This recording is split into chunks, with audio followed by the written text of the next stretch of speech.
एक पति होता है जिसका नाम दिनेश है और उसकी पत्नी का नाम निकिता होता है। पति निकिता को पाकर के बहुत खुश रहता है, वो निकिता अपने पति दिनेश को पाकर के बहुत खुश रहती है। दोनों घर में प्रेम से रहते हैं क्योंकि इतनी सुंदर थी वो निकिता कि देखने में बहुत अच्छी लगती थी। वो बिल्कुल नहीं भूल सकता है दिनेश अपनी पत्नी निकिता को, बहुत सुंदर थी। लेकिन दोस्तों, इस कहानी में मोड़ कैसे आया, कब आया, तो हमारी कहानी आप लोग अंत तक सुने और समझें। ये कहानी आपको सुन करके बहुत अच्छी लगेगी। तब तक बने रहिए हमारे चैनल के साथ। अगर आप नए मेहमान दर्शक हैं हमारे चैनल में, तो हमारे चैनल को सब्सक्राइब करें और हमारे परिवार के सदस्य बने। दोस्तों नमस्कार, मैं अवधेश। ये कहानी है कासगंज जिला की, जिस जगह पर एक दिनेश नाम का व्यक्ति रहता है। उसकी पत्नी का नाम निकिता है और दिनेश पेंटरी का काम करता है। दिन भर काम करता रहता है, शाम को अपनी पत्नी के पास में आता है। पूरा पूरा दिन व्यतीत हो जाता है उसे।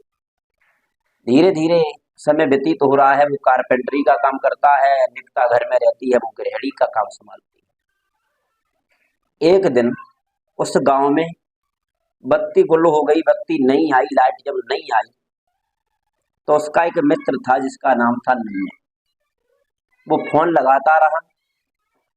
जब फोन लगाया है उस नन्हे ने, तो दिनेश का फोन स्विच ऑफ बोल रहा था। दिनेश का फोन स्विच ऑफ था।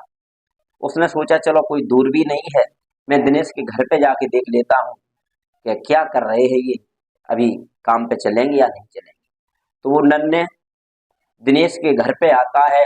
गेट लगा हुआ होता है तो आवाज लगाता है, तो दिनेश की जो पत्नी होती है निकिता अंदर से गेट की तरफ आती है। जब गेट को खोलती है और जैसे ही गेट खोलती है तो नन्हे उसकी पत्नी निकिता को देखता है, तो दिमाग में एक बात आती है, ये तो दिनेश से भी अति सुंदर है इसकी पत्नी निकिता। ये तो इतनी सुंदर है, अगर एक बार हमें मिल जाती तो मेरी जिंदगी ही सफल हो जाती। लेकिन ये कैसे मिले। अब दिन प्रतिदिन वो नन्हे बहुत चिंतित रहता है, दुखित रहता है कि एक दिन न एक दिन किसी दिन हम निकिता से मिलेंगे जरूर। बहुत परेशान रहता है वो नन्हे। धीरे धीरे दोनों लोग काम पे जाते हैं। वो निकिता घर में है, उसकी पत्नी देश की। एक दिन दोनों लोग काम पे गए हुए थे, नन्हे और दिनेश। तो जब शाम को काम बंद हुआ तो नन्हे ने एक शराब की बोतल ली, और जब शराब की बोतल ली है और दिनेश से कहा भैया ऐसा करो, एक पैक आप भी ले लो। तो दिनेश कहता है पागल हो, मैंने कभी तम्बाकू गुटखा भी कुछ भी नहीं खाया है, क्या कह रहे हो शराब पी लो, मैं बिल्कुल नहीं पीऊंगा। ये सुनकर नन्हे कहता है नहीं भाई साहब, आज पी के देखो, बहुत आनंद आता है। तो कुछ देर बाद उसके दिमाग में एक बात आई, हो सकता है आज पी के देखता हूँ कैसी लगती है। तो वो नन्हे के कहने पर दिनेश शराब का पैक लेता है, पी लेता है। अब ये तो नहीं पता उसे कैसा लगा, दोबारा दूसरा पैक लेता है, पी लेता है। शाम को घर पे आके लेट जाता है। जब लेटता है सुबह होता है, फिर से काम पे चला जाता है। फिर दिन काम पे जाता है, शाम को घर पे आता है। रोज का उसका नियम बन गया। एक दिन जब घर पे था, काम कहीं नहीं मिला, उसे कुछ पैसों की जरूरत पड़ी। तो पत्नी ने कहा हमें पैसों की आवश्यकता है, कहीं से पैसे पैसे ला के दो। तो वो दिनेश जाता है एक उसी गांव के, जिसे ब्यौरे बोला जाता है, राम प्रकाश शर्मा, उसी गांव के जो ब्यौरे का काम करते थे, पैसा इधर उधर बांटते रहते थे, उन्हीं के पास जाता है। पास पहुंचता है, क्या देखता है, उसका जो मित्र है नन्हे, उसी के पास बैठा मिलता है। और जब बैठा मिलता है तो एक बात कहता है वो दिनेश राम प्रकाश से, मुझे पैसों की आवश्यकता है, मुझे पैसा चाहिए। तो नन्हे कहता है दिनेश भाई पैसा तुम्हें मिल जाएंगे, इसकी कोई टेंशन नहीं, पैसा आप ले जाओ। और वो राम प्रकाश 10,000 रुपए ब्याज पे दिनेश को दे देता है। 10,000 रुपए देता है, वो घर पे लेके आता है। पत्नी ने जो मांगे थे पत्नी को देती है। अब वो दिनेश जो घर पे आ जाता है, उधर राम प्रकाश से रुपए लेकर के, कुछ दिनों बाद राम प्रकाश घर पे आते हैं, आवाज लगाते हैं तो गेट उसकी पत्नी खोलने आती है। और जैसे ही गेट को उसकी पत्नी खोलती है तो राम प्रकाश उसकी पत्नी निकिता को देखते हैं। तो दिमाग में एक बात आती है, निकिता दिनेश से अति सुंदर है, अगर एक बार हम इससे मिल गए तो मेरी जिंदगी ही सुधर जाएगी। ये निकिता इतनी सुंदर है देखने में, कैसे मिले? पत्नी कहती है राम प्रकाश से, भाई साहब वो अभी घर पे नहीं है, वो आ जाए तब आना। चला जाता है वो राम प्रकाश। दूसरा दिन होता है, फिर से उसी टाइम आ जाता है और आवाज लगाता है। कोई नहीं मिलता है, केवल उसकी पत्नी निकिता ही अकेली घर में है। कहता है उनसे बोल देना पैसे देंगे या नहीं देंगे। इतना कहकर के वो राम प्रकाश चला जाता है। शाम को जब दिनेश घर पे आता है तो सारी बात उसकी पत्नी कहती है, जिसके तुम रुपए लेके आए थे वो बार बार हमारे द्वार पे पैसे मांगने आता है, कहीं से उसके पैसे।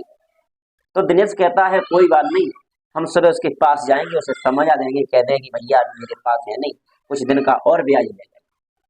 सुबह होता है, दिनेश चारपाई से उठता है, सीधे राम प्रकाश शर्मा के द्वार पे पहुंच जाता है। एक बात कहता है, भाई साहब मेरे पास अभी पैसे है नहीं, मैं बहुत बेबस हूँ, मेरा घर का भी खर्चा नहीं चलता, आप कुछ दिन के लिए रुक जाइए। तब तक उस जगह पर नन्हे पहुंच जाता है और राम प्रकाश से कहता है, गुलचुप में एक बात कहता है कि पैसे नहीं है तो इसकी पत्नी तो घर में है। तो राम प्रकाश के दिमाग में वो बात फिट बैठ जाती है कि पत्नी, इसका मतलब निकिता है, वो बहुत सुंदर है। फिर दिमाग में सोचता है अगर निकिता हमें मिल जाए तो जीवन में बहुत बड़ा आनंद आ जाएगा, मेरा जीवन सफल हो जाएगा। और दोस्तों ध्यान रखना, आज के जो मित्र हैं तभी तुम्हारे घर पे आएंगे, कोई चीज तुम्हारे घर में देख लेंगे, कोई तो बहन देखेगा तो कोई पत्नी देखेगा। यानी आज के जो मित्र हैं मतलब से आते हैं। उस नन्हे ने भी सहयोग कर दिया उस राम प्रकाश का और कहता है उसकी पत्नी मिल जाए तो तुम सब रुपया छोड़ देना, पत्नी बहुत सुंदर है। एक दिन जब दिनेश जाता है राम प्रकाश के पास में, कहता है मेरे पास अभी पैसे नहीं। तो राम प्रकाश कहता है कोई बात नहीं, तुम्हारे पास पैसे नहीं है कोई बात नहीं, एक काम करोगे? तो दिनेश कहता क्या काम है? काम कोई नहीं है, एक ही काम है। क्या? कि जो तुम्हारी पत्नी घर में है, एक रात हमें उससे मिलवा दो। दिनेश जब ये बात सुनता है तो पैरों तले जमीन खिसक जाती है। सोचता है ये क्या कह रहे। राम प्रकाश से एक बात कहता है, आज ये बात कही सो कही, दोबारा ये बात जुबान पर ना आ जाए। मैं पैसे लिए हैं आपके मैंने, लेकिन मैंने अपनी इज्जत नहीं दी है, मैं आपके पैसे करके दे दूंगा। ये बात कहने के बाद दिनेश चुपचाप उठता है, वहां से घर पे आ जाता है और प्रतिदिन सोचने लगता है अब भला इसके पैसे दें तो दें कहां से। उधर दोबारा उसी के द्वार पे जाता है कि शराब की लत लगी हुई थी उस दिनेश को, शराब पीने जाता है।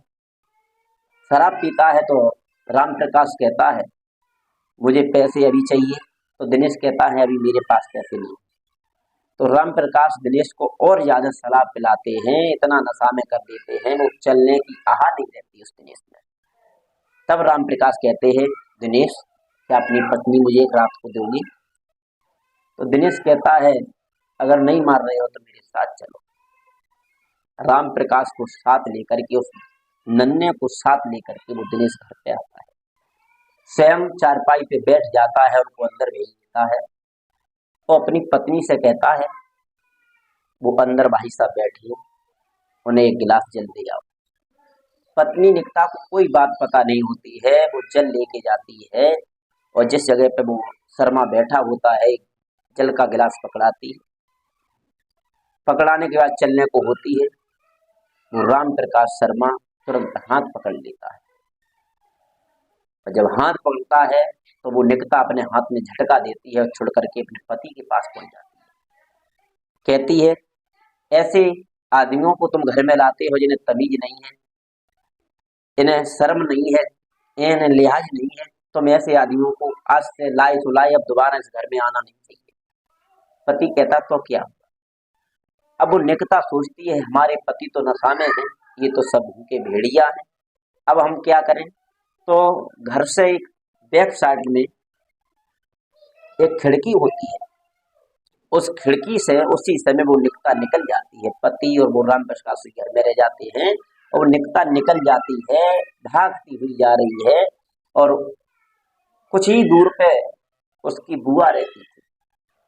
बुआ के पास पहुंचती है और सारी बात कहती है, मुझे अपने घर पे जाना है, मुझे मेरे घर पे जाना है, मेरे भाई को बुला दो। बुआ फोन करती है, उसके भाई को बुलाती हैं, वो अपने घर पे चली जाती है। इधर सुबह होता है, दिनेश का नशा चढ़ता है, तो पत्नी को देखता है, वो पत्नी घर पे नहीं है, गांव में ढूंढता है। दिमाग में एक बात लाता है, मैंने बहुत गलत किया, मेरी पत्नी बहुत पतिव्रता थी, जो कि मैंने ये शब्द उससे कहे, ये मैंने अच्छा नहीं किया, मैंने बहुत बड़ी गलती की। पत्नी को ढूंढता है, वो पत्नी कहीं नहीं मिलती है। इसी चिंता में वो दिनेश और ज्यादा शराब पीने लगता है। इधर दिनेश शराब पीने लगता है, जो पत्नी भाग करके अपने घर पे पहुंची है। कुछ दिन तो रहती है, कुछ दिन के बाद उसकी माँ बीमार पड़ जाती है। वो निकिता अपनी माँ को लेकर के हॉस्पिटल में एडमिट कराती है और अच्छा उपचार कराती है, दवाइयाँ दिलवाती है उसी हॉस्पिटल। इधर जो दिनेश ज्यादा शराब पीता था, इतनी शराब पीता था कि उसे टीबी बन गई। अब तो दिन पर दिन खांसी, ज्यादा खांसी आने लगी। जब खांसी आती है तो वो दिनेश भी उसी हॉस्पिटल में जाके एडमिट हो जाता है। शाम का समय था, वो एक कमरे में उसी हॉस्पिटल में एडमिट था, तो खांस रहा था। वो खांसी उसकी पत्नी निकिता सुन रही थी, और जब ये खांसी सुनी है तो एक बात कही अपनी माँ से, मुझे लगता है कि मेरे पति भी इसी हॉस्पिटल में हैं, मुझे लगता है मेरे पति बीमार हो गए। तो माँ कहती है, ऐसा करो बेटी, देख करके आओ कौन है। हॉस्पिटल के रूम में आती है, क्या देखती है, उसके पति है। एक बात कहती है पति के पास में आकर के, मुझे पहचान लिया। तो पति कोई शब्द कहने लायक नहीं था, पहले से ही लाचार था, कोई शब्द कहने लायक नहीं था। वो पति धीरे धीरे उसके नैनों से नीर बहने लगा, आंसू टपकने लगे जो जमीन में समाने लगे। निकिता पूछती है, क्या हुआ? तो पति कुछ नहीं बोलता है, केवल उसके आंखों से आंसू गिरने लगते हैं। बहुत पूछा, लेकिन वो पति कुछ भी नहीं बोलता है। अंत में पति रो करके बोला है, मैंने तुम्हारे साथ बहुत गलत किया, जो उस दिन तुम्हारे पास में मैंने लोगों को लाके किया, ये गलत किया, अब जो हुआ अब हमें माफ कर दो। वो निकिता अपनी माँ के पास जाती है, एक बात कहती है, मेरे पति हैं, टीबी का रोग हो गया है, वो भी इसी हॉस्पिटल में। तो माँ समझाती है, बेटी मेरा भी ख्याल रखना, अपने पति का भी ख्याल रखना। तो जितना माँ का ख्याल रखती है वो निकिता, उतना ही अपने पति का ख्याल रखती है। धीरे धीरे कुछ दिन तक उपचार होता है, दवाइयाँ चलती हैं और वो दोनों ठीक हो जाते हैं। जब ठीक हो जाते हैं तो पति निकिता से कहता है, निकिता अब हम तुम्हारी साथ रहेंगे, अब हमें तुम छोड़ो ना। तो माँ के पास में आती है निकिता, कहती है, माँ मेरे पति कहीं जाने को तैयार नहीं है, वो तो कहते हैं तुम्हारे साथ रहेंगे। तो माँ कहती है, बेटी हमारे दामाद हैं, तुम्हारे पति हैं, ऐसा करो कोई बात नहीं, साथ ले चलो। पति को साथ लेकर के और अपनी माँ को साथ लेकर के अपने मायके में निकिता पहुंच जाती है। अच्छी तरह से रहने लगते हैं। जब खूब स्वस्थ हो जाते हैं तो माँ पूरी तैयारियों के साथ अपनी बेटी की दोबारा विदाई करती है, अपने दामाद दिनेश के साथ भेजती है अपनी बेटी निकिता को, और अच्छी तरह से रहने लगे। दोस्तों, ये कहानी उस उद्देश्य से नहीं है कि किसी को परेशान करने के लिए, जो कि आज शराब की लत जिसे लग जाती है वो कभी भूलता नहीं है। शराब की लत से अनेकों घर बर्बाद हो जाते हैं, और शराब की लत इंसान को बर्बाद कर देती है। और जब इंसान बर्बाद होने लगता है तो दूसरे लोग उसका फायदा उठाने लगते हैं।